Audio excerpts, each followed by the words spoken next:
Salut et bienvenue à une nouvelle émission de Paroles avec des feux. Nous vous présentons des paroles bibliques nées dans les jardins de l'intimité avec Dieu. Notre but, le réveil au Cuba. Merci pour nous choisir. Que le Saint-Esprit de Dieu remplisse votre vie. Je suis Mario Fuentes, votre serviteur, et cette émission s'appelle Dans la prison de la COVID. La parole d'aujourd'hui est dirigée à chaque personne à qui on rêve, expectative comme Joseph, lequel a devenu un être gouverneur de tous les pays d'Égypte, des rêves comme passer des examens, avoir un bon travail, se marier et avoir des enfants, également des rêves spirituels, c'est-à-dire prier plus, étudier la parole de Dieu, être rempli du Saint-Esprit. Mais tous ces rêves furent empêchés parce que nous avons entré dans une fatigante et désespérante routine par la suite de la COVID. Cette routine a provoqué anxiété et dépression. Alors, je voudrais vous conduire jusqu'à le moment quand Joseph, le rêveur, a fourmi dans les prisons. Mais qui était Joseph? Joseph était un rêveur. Quand il était petit, il rêvait que ses parents et frères se prosternèrent devant lui. Mais maintenant, nous lisons en Genèse 3, 9, 20. Il prit Joseph et le mit dans la prison, dans les lieux où les prisonniers du roi étaient enfermés. Il faut là en prison.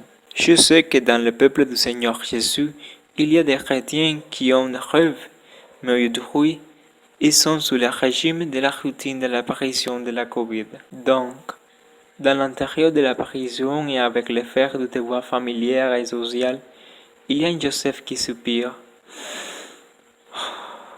Il ressemble que seulement ils ont été des rêves.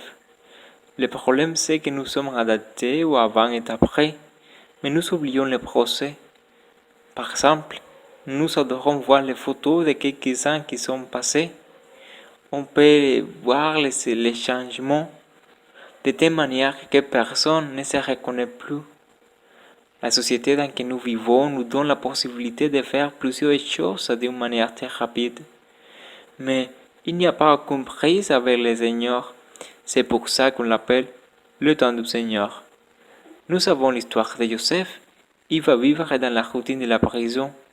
Là-bas, le Seigneur va faire à ce qui sera le 12e après du Pharaon. Devant qui ses frères se prosterneront. C'est vrai, il ne va pas s'habiller avec Gucci. Il va être sans commodité. Il ne va pas avoir la mort d'une fille ou l'aide de son père. Mais tout ça est nécessaire. Un instrument du Seigneur s'était construisant dans la partie plus obscure d'Égypte. Mais quand l'Éternel a dit « Il est prêt », Joseph fut le soleil d'espoir à tous les pays d'Égypte et le sauveur de sa famille. À vous qui m'entendez, acceptez ton présent pour la volonté de Dieu par ta vie. Avez-vous des rêves dans Dieu? Vivez-vous en communion avec Jésus? Étudiez-vous la Bible et priez avec la même volonté que vous surfez dans l'Internet?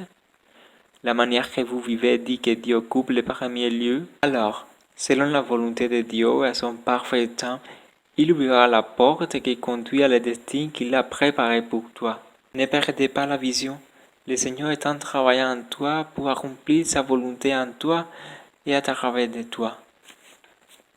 De quelle manière? Tu dois le savoir.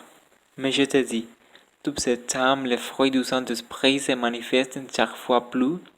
Obéissez-vous à tes parents. Pardonnez-vous à celui qui t'a fait mal. Détestez-vous le péché. Cherchez-vous la gloire de Dieu. Êtes-vous plus saint?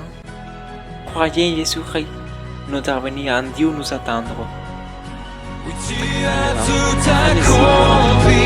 Je sais que je suis choisi. Je suis vivant.